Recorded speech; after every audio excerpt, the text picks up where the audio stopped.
Hello દોસ્તો, welcome back to my YouTube channel. કેમ છો બધા? આઈ હોપ કે બધા મજામાં જશો. હું પણ આજે મજામાં છું. કાલે મજામાં નહોતી કેમ કે કાલે તબિયત થોડી ખરાબ થઈ ગઈ હતી, એટલા માટે હોસ્પિટલે ગયા હતા. અને આજે દવા પી, સવારે નાસ્તો બાસ્તો કરી દવા પીધી એટલે તબિયત સારી થઈ ગઈ છે. તો આજે મજામાં છીએ અને નિત્યાબેન સાથે અત્યારે સવારમાં કામ કરીને ફ્રી થઈને રમવા મળ્યા છે. નિત્યાબેન રમવા મળ્યા છે, હું એની હારે અને આમ કહેવાય તો રમાડું છું રમકડાથી. નીતુ, જય શ્રી કૃષ્ણ બોલો. જય શ્રી કૃષ્ણ, જય શ્રી કૃષ્ણ, જય શ્રી કૃષ્ણ. હેલો, આમ કઈ હેલો. જો તું આવી ફોન માં એટલે આમ કઈ જો નિત્ય આમ કઈ તો જેમ શીખવાડી અમી નાટક નખરા કરે. આપણે કહીએ કે જય શ્રી કૃષ્ણ કરે, જય શ્રી કૃષ્ણ કરે. અને આપણે જે કામ કરતા હોય બધું કામ હારો હાર એને કરવું જ હોય. કામ બધું દીવાબત્તી કરતા હોય તો હારે અગરબત્તી લઈને આમાં મોઈને ફેરવવાની, એટલે અગરબત્તી દેવાની. પછી વાસણ ગોઠવતા હોય તો એ વાસણ ગોઠવવા હારે આવે. કેમ ગોઠવે તો નહીં, પણ આપણે ગોઠવેલા એ બધા વીખી તો નાખે જ તે. અને રમકડામાં નિત્યાબેનના કેટલા છે, પણ રમકડાથી રમવું એને ન ગમે. રમવું એને હેનથી ગમે. વાસણ છે, પછી અમુક એવી કંઈક નવીન વસ્તુ ઘરમાં લાવ્યા હોય તો એ છે. બધું વીખવું ગમે, બધું ઢોળવું ફોડવું એવું બધું એને ગમે. કેમ રમકડા એ રમવું નથી ગમતું? ઢગલો કરી દઈએ અત્યારે રમકડાનો મૂડ હોય તો રમે. એટલા રમકડા છે અમારા નીતુબેનના. તોડી ફોડી નાખ્યા રમકડા બધા. આ ઢીંગલી નરેશ લાવ્યા હતા, લાઇટ વાળી હતી અને શું કે સેલ વાળી હતી. એમાં લાઇટ થતી ને ફરતી. આ જો એનું છે, આવી રીતના હતી. તે ઢીંગીને નવરાઈ નાખી બેને ડોલમાં નાખીને. કેમ નહીં તો ઢીંગીને નવરાવી ને, ઢીંગીને નવરાવી ને, આને નવરાવી હતી ડોલમાં. તે ઢીંગીને ડોલમાં નાખી નવરાવી દીધી તો હું પછી પૂરું થઈ ગયું, પતી ગઈ ઢીંગલી. સેલ બેલ ને બધું ખરાબ થઈ ગયું એટલે હવે કઈ ચાલુ થતી નથી. ને નિત્ય એકલી ખાટલે રમે છે. મૂડ હોય તો રમે, નકર પછી હારે કોક એક જણું જોઈએ. ને જો ફોડી નાખી હોત. એક સવારે ફોડી, એક અત્યારે ફોડી. હવે ન થાય. ને સવારનું બધું કામ ઓલમોસ્ટ પતી ગયું છે અને કામ કરીને ફ્રી થઈ અને આપણે જે રૂ લઈ આવ્યા છીએ હજી પૈતું નથી. રૂ હજી થોડું ઘણું બાકી રહી ગયું છે કાઢવાનું. તો સવારનું કામ કરી અને નવરા થઈ, બપોરનો હજી જમવાનો ટાઈમ હોય જમવામાં રસોઈ બનાવવામાં, તો રૂ કાઢવા બેસીએ. થોડું ઘણું જે નીકળે એ રૂ કાઢીએ. તો કામ કરી ફ્રી થઈ રૂ કાઢવા માટે બેસી ગયા છે મારા ભાભી ને મમ્મી ને બધા. હું કાઢતી હતી રૂ, પણ હવે હું ઘડીક ઊભી થઈને મેં કીધું આટો મારું. એક ધારું બેસાય નહીં, એક ધારું ઊભું ન રહેવાય, એક ધારું સુવાય નહીં. બધું પોઝિશન ચેન્જ કરવી પડે વારે વારે. એક પોઝિશનમાં રહેવાની ડૉક્ટરે ના પાડી છે. તો હું ઘડીક ઊભી થઈને મેં કીધું આટા મારી લો, હાલી લો અને નિત્યાબેન સાથે થોડી ઘણી આપણે મસ્તી કરી લઈએ. તો કાંઈ નહીં, તમે કન્ટિન્યુ બ્લોગમાં બન્યા રહેજો. અને આજે પણ આખો દિવસનો આપણે મસ્ત બ્લોગ બનાવવાનો છે, મસ્ત વિડીયો બનાવવાનો છે. તમને પણ જોવાની બહુ મજા આવશે. તો બન્યા રહ્યો બ્લોગમાં.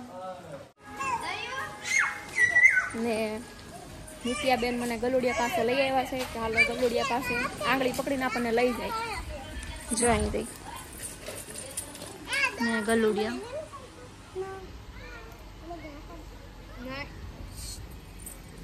બધા છોકરા સ્કૂલે જવાની, જે સ્કૂલે જવામાં જે ટાઈમ છે તો બધા ગલુડિયા પાસે જો અત્યારે આવી ગયા છે. સવારમાં જાગે ત્યાંથી છોકરાઓનું ટોળું બધું આવી જાય ગલુડિયા રમાડવા. પછી સ્કૂલે જવામાં ટાઈમ હોય ત્યારે હોતું હોય, સ્કૂલે જવા ટાઈમે પાછા સ્કૂલેથી આવે ત્યારે પાછા આવે. એટલે આખો દિવસ આ ગલુડિયા પાસે છોકરા હોય અને ઘરેથી એના મમ્મીને બધા ખીજાય. પણ તોય તે છોકરા થોડા સમજે, કેમ કે નાના બાળકોને ગલુડિયા બહુ ગમે. મને બહુ ગમે. આ ભાઈ બાંધે છે જો. એક આલે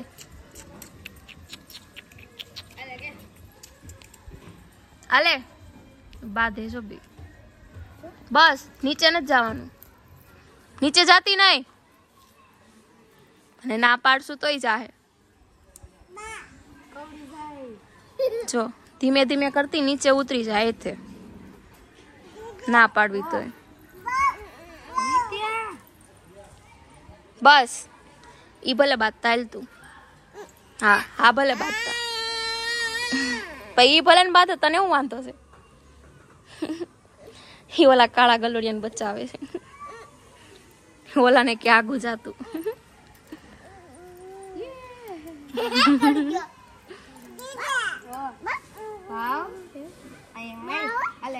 બસ બસ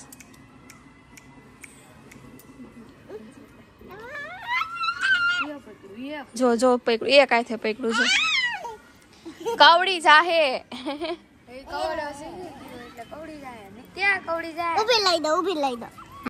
આવી રીતે પરાને પકડી પકડીને ગલુડિયા પાણીથી લાવવી પડે ને કન્યાથી ની હલે જ નહીં. કેમ કેમ? તો હવે ઘરે જઈએ ને કામકાજ કરીએ.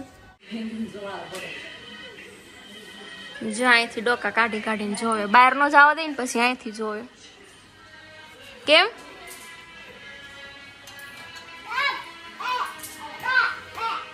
તો વાગી ગયા છે સાંજના 5 અને હું ને નિત્યા ને ગેટે બેઠા છે અને બાર બધા છોકરા રમે છે તો નિત્યા બેઠે બેઠી જોવે છે. કેમ નીતુ? નીતુ નીતુ આયા જો, અહીંયા જો, અહીંયા જો, અહીંયા જો. ઈ ગલુડિયામાં જેનું ધ્યાન હોય અને અમારા શેરીના છોકરા જો બધા ગલુડિયા ગાંડા છે.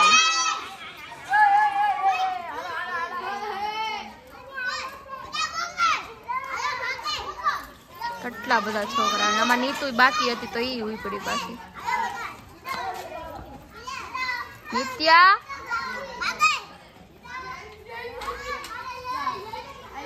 નીતુ આવી આય.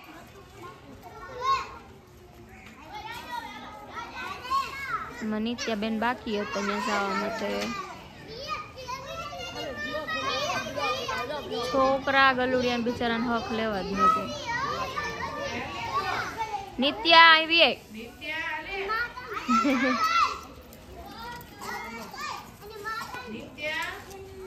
આયા રે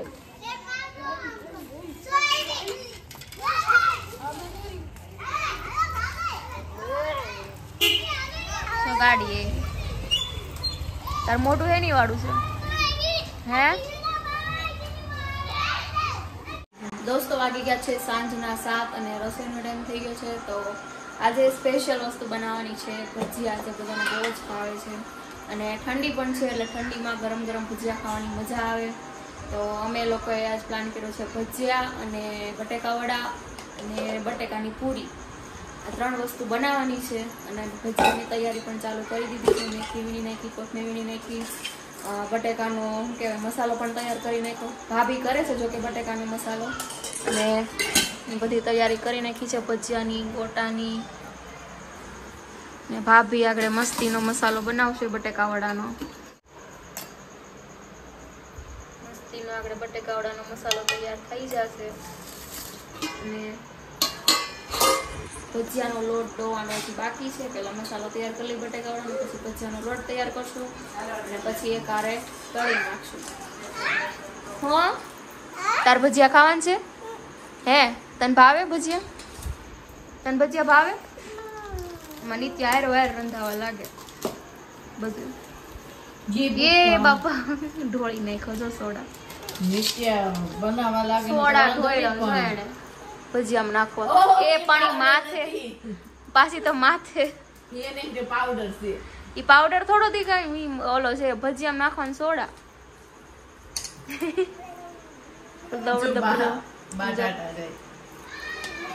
બસ બસ જા બા પાવી જા જા બાને ગોતી તો. અમે રસોઈ બનાવતા હોય દેરાણી જેઠાણી તો બા નિત્યાને રાખે ને નિત્યા મને કઈ કામ ન કરવાથી રસોઈ ન બનાવે. હાયર વાયર એને બધી વસ્તુ જોઈ નિત્યા રસોઈ બનાવે. તો અત્યારે બા ને નિત્યા બે શું કહેવાય હંતાકડો દા રમે છે. બા હંતાઈ જાય ને નિત્યાને ગોતવા જાય એટલે અમે ત્યાં રસોઈ તૈયાર કરી નાખીએ. તો ચાલો બધા ઘરમાં કરીને ભજીયા ખાવા. હજી બન્યા નથી, બનાવવાના છે પણ તો પણ તમને બધાને નિમંત્રણ છે કે ભજીયા ખાવા માટે આવજો. મેથીની ભાજી છે આપણે વીણી અને કટિંગ કરીને ધોઈ નાખી છે અને એમાં આપણે કોથમીર એડ કરી દીધી છે હાલો હાલો બસ બસ બસ આ છે કાંદા બાબર કે જા, કટિંગ બાબર. કરેલા ઝીણા કાંદા એડ કરશું. પછી આ લસણ છે, આદુ છે અને આ મરચાં છે. મરચાં પહેલા આપણે થોડાક એડ કરીશું કેમ કે વધારે તીખું થઈ ગયું હોય તો પછી કઢાય નહીં, પણ ઓછું તીખું થયું હોય તો પાછું આપણે એડ કરી શકીએ. તો આપણે એટલા મરચાં વધાર્યા છે.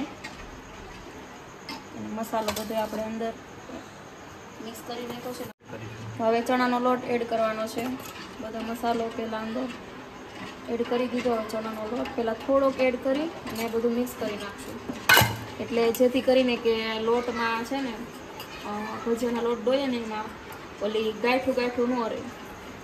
થોડો થોડો લોટ એડ કરતો જવાનો અને મિક્સ કરતો જવાનો, પછી પાણી થોડુંક નાખવાનું. ભાભી ચટણી બનાવે છે. તો આપણે બધો મસાલો અને ચણાનો લોટ નાખી અને પાણી નાખીને આપણે બધું મિક્સ કરી નાખ્યું છે. હવે આપણે આ સૂકો મસાલો નાખવાનો બાકી છે, બાકી મેથી કોથમીર બધું નખાયું છે.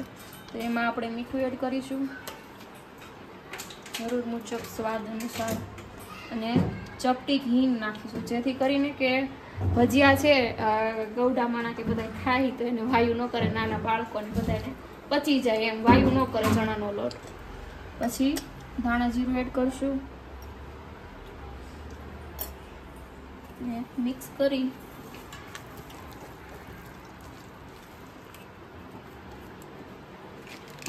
ને સોડા કેવી રીતના ફોડવાના એ તમને હું બતાવું. પહેલાં આપણે સોડા એમને નાખી દેવાનું, ઉપર એડ કરી દેવાનું ઉપરથી,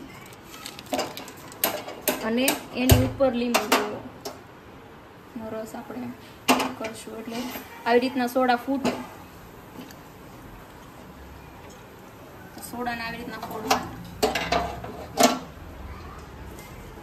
હવે બધું મિક્સ કરી નાખશું, બધું મિક્સ કરી લેશું. અને ખાંડ એડ કરશું. ખાંડ એડ કરવાનો મિનિંગ એ છે કે ખાંડ એડ કરવાથી ભજીયામાં જાળી પડે. તમને ખબર હોય તો એકદમ જાળીવાળા ભજીયા થાય, અંદરથી પોચા અને જાળીવાળા. તો ખાંડ એડ કરવાનો મતલબ એ છે. થોડીક આપણે ખાંડ પણ એડ કરી દીધી છે અને તેલ પણ ગરમ કરવા મૂકી દીધું છે. તો ગરમા ગરમ ભજીયા આપણે તળવા માંડીએ અને બધા જોડે બેસીને ખાઈ લઈએ. શિયાળાની ઠંડીમાં ભજીયા, ગરમા ગરમ ભજીયા ખાવાની બહુ મજા આવે અને બધાને બહુ જ ભાવે છે મારા ઘરમાં ભજીયા. તો આજે ભજીયાનો પ્લાનિંગ અચાનક કરી નાખો. તો ભજીયાનો લોટ રેડી થઈ ગયો કે મસ્તીનો, અને ભજીયા પણ આપણે ગરમા ગરમ તળાવવા માંડ્યા છે. તમે જોઈ શકો એ પ્રમાણે મસ્તીના ભજીયા તળાય છે ગરમા ગરમ, ને એટલા બન્યા છે. અને અહીંયા હજી ઘાણું ચાલુ છે તળાવવાનું. પછી આપણે બટેકાવડા પણ તળવાના છે, અને આ એનો લોટ છે. પછી બટેકાની પૂરી પણ બનાવવાની છે. પટ્ટીના મરચાં પણ બનાવવાના છે, કેમ કે નરેશને મરચાંના ભજીયા પણ ભાવે છે. તો આજે ઘણા બધા ભજીયાનો વેરાયટી થઈ જશે. અને મારા ભાભી જો એ આમાં મૂકતા જાય ભજીયા ને હું તળું છું, એટલે શું કહેવાય કે એકાબીજાને હેલ્પ, કામમાં અમે બધી એકાબીજાને હેલ્પ કરી, નાના મોટી, અને અમે સપીને જ કામ કરીએ બધું. વધારે નહીં કે આણે આટલું કર્યું તો હું આટલું જ કરી, આણે આટલું કર્યું તો હું આટલું જ કરી એમ. અમારે દેરાણી જેઠાણીમાં પણ ઘણો બધો સંપ છે, સાસુ અને દેરાણી જેઠાણી. એટલે તો કાંઈ નહીં, ભજીયા ફટાફટ તળી નાખી, કેમ કે જમવાનો ટાઈમ થઈ ગયો છે, બધાને ભૂખ પણ લાગી છે. તો કન્ટિન્યુ બ્લોગ બન્યા રહેજો અને અમે લોકો ભજીયા બનાવી નાખીએ. હવે ગોટા તળવાનું ચાલુ કરી દીધું છે આપણે. સરસ મજાના ગોટા તળાય છે.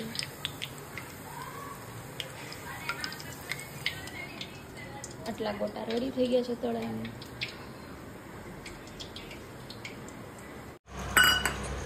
તો ફાઇનલી ભજીયા બનાવીને કમ્પ્લીટ થઈ ગયા છે.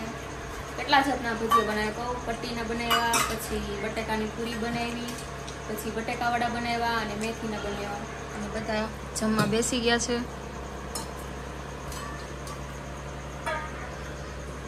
અને ભજીયા પણ ગરમા ગરમ રેડી છે. તો ગરમા ગરમ ભજીયા ઠરી જાય પહેલાં ફટાફટ જમી લઈ અમે લોકો, જમીને પછી મળીએ.